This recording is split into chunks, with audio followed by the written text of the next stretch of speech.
Hello everyone, it's Gojira Prime here with a little video, and today I'm going to do my first toy review in absolutely ages. I haven't done one of these for years, but I figured as I'm looking to do more stuff with the YouTube channel these days, I would get back into doing some toy reviews. And the first figure I've chosen to do is Transformers Studio Series 86 Swoop. So if you are a Transformers fan and you're not overly familiar with the character of Swoop, Swoop was one of the original Dinobots way back in the 1980s cartoon series. I think he's probably one of the more popular or famous Dinobots because, as well as being a member of the original G1 Dinobots, he also was a central character in one of the best Transformers stories ever written, and that was the desertion of the Dinobots from G1 Season 2.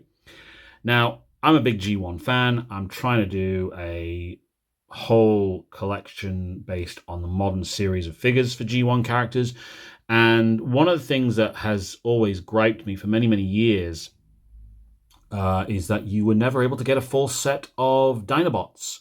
But with the SS Studio Series line, they've given us the full set of Dinobots now. We've got all 5, and Swoop is one of the ones I was definitely the most excited about getting. He's my second favorite Dinobot. So I'll just quickly run through the alternate mode, the pterodactyl mode. I won't cover the transformation process because I'm one of these people who takes ages to transform anything. But I'll go through the robot mode and then I'll do some size comparisons as well. There are other alternate versions of Swoop. We've had a number of Swoop characters over the years. We've had this one, Generation 1. We've had Transformers Energon, Transformers Animated, and Cyberverse Swoop as well, who was the first female incarnation of the character. I think we've had toys of all of them. I do have animated Swoop. I don't have Energon Swoop, and I don't have Cyberverse Swoop. If they're doing new incarnations of those characters, I may possibly get them. But we'll stick to this one for now. So here is Swoop in his pterodactyl mode. It's very, very accurate to how the character appeared in the original G1 cartoon. There's lots of nice molded details. Now, his wings do not flap at all. I mean, they are on a hinge joint here, but the wings don't flap. Although he is meant to be a pterodactyl, in the series he functioned more like a jet. You even have little molded thrusters here on the backs of his itty-bitty tiny feet. I mean, that's the feet they gave the guy for his dinosaur mode. But yeah, lots of nice molded details. You've got the Autobot logo on the wings. Also a big Autobot logo on the beak section here. The head can move up and down a little bit in this mode. You can open up the mouth.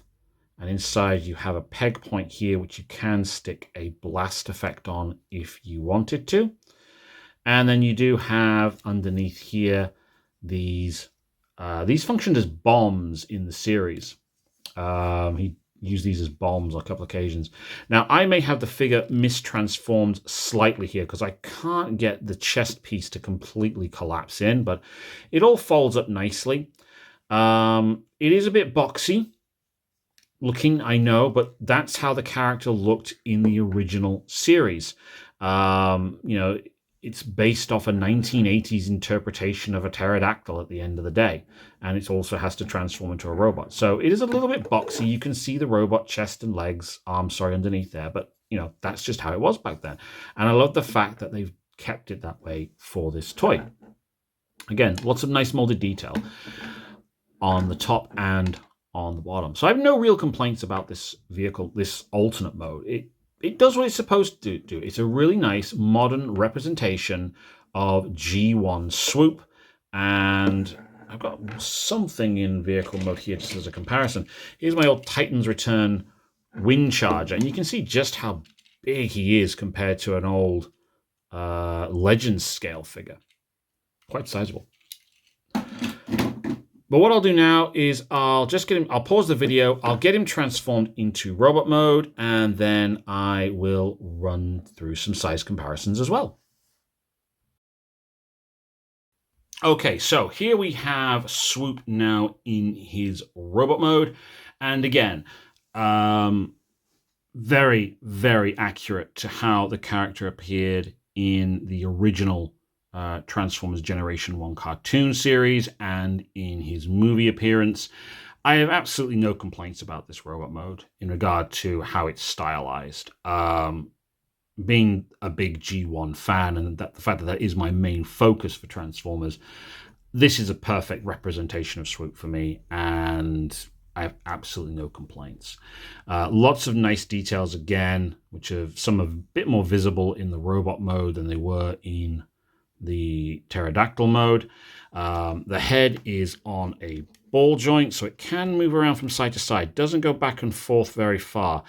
It does have some nice blue eyes, if I can get the camera to focus on them, but unfortunately, there's no light piping. I would have liked light piping, but never mind. You've got articulation at the shoulder, articulation at the elbow. No, there is no, is there a wrist? Yeah, there is a little bit of wrist articulation, but it's a bit stiff on my figure, and it's just a molded hand. They're not individually molded, but that's not really a problem for me.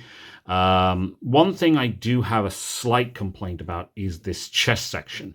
The chest section, when you're transforming it, collapses in when you move the pterodactyl head, but it's not held in by pegs or pins. It's if you're moving it about too much like this, you've got this circle here, which goes over this raised area here. That's all that's holding it in, really. So that could be a bit of a problem if you are, playing around with the figure a little bit. The wings still move on this back hinge joint here. He does come with a couple of accessories, some swords, but at the time of filming this video, I can't find the swords anywhere, so I don't know where they are at the moment. Leg-wise, you've got movement at the hip, movement at the knee, and he also has ankle movement there as well. So you can get him into some very nice poses if you want, but me, I tend to just have him stood on the shelf like this, as it does save space. These bomb things here that I mentioned earlier, they are detachable, and you can use them as blasters if you do want to do that as well. So all in all, I can't really fault this figure. It's got great articulation. I love the design. It's pretty accurate to how the character looked in the show and in the film, so I have no real complaints. There is one other minor problem. He does have waist swivel, but because of his beak, it only goes so far. But again, it's not the end of the world. It doesn't detach from my enjoyment of this figure and my appreciation for it. I think it's a really nice figure. And if you are, if you haven't got this guy already, I mean, you can pick him up on eBay, and they are releasing a Generation 2 version of him. I won't be getting the Generation 2 version because I was never into Generation 2 as a kid. And the paint scheme is a little garish, if I am honest. But there you go. That's just my personal opinion on that one. So we'll do a few little size comparisons. First off, we'll just give him next to a smaller figure.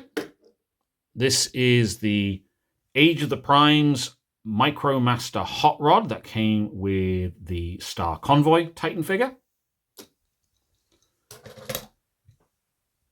Selects Series Tiger Tracks, which is about a standard deluxe size figure these days. So as you can see, I mean, this guy's class is a leader class figure, by the way, sorry. Back in the old days, he would have been classed as a much larger figure, but there you go. But there he is, next to deluxe Tiger Tracks. And then here he is next to Voyager class Metal Hawk. I might do a review on this guy character, this one next. But yeah, he's quite a big figure.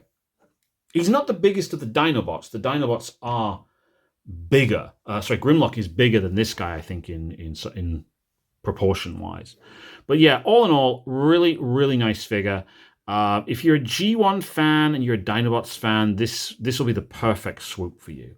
I do hope we get figures of the other incarnations of Swoop at some point. The Energon version, the animated version. Animated seems to be getting a lot of love at the moment from Hasbro in its mainline series. So, maybe we will get them at some point. I think also maybe probably Cyberverse. If they do go more into the Cyberverse characters, I would like to see the Dinobots from Cyberverse as well. My daughter seems to have a thing for that version of Swoop. In fact, she wants to do a cosplay costume on that character at some point in the future. I don't know how I'm going to pull that one off, but I'll find a way. But anyway, that's my review of G1 Studio Series 86 Swoop. I hope you liked the video. Please do hit like, hit subscribe, and do feel free to comment. Have a very, very nice day.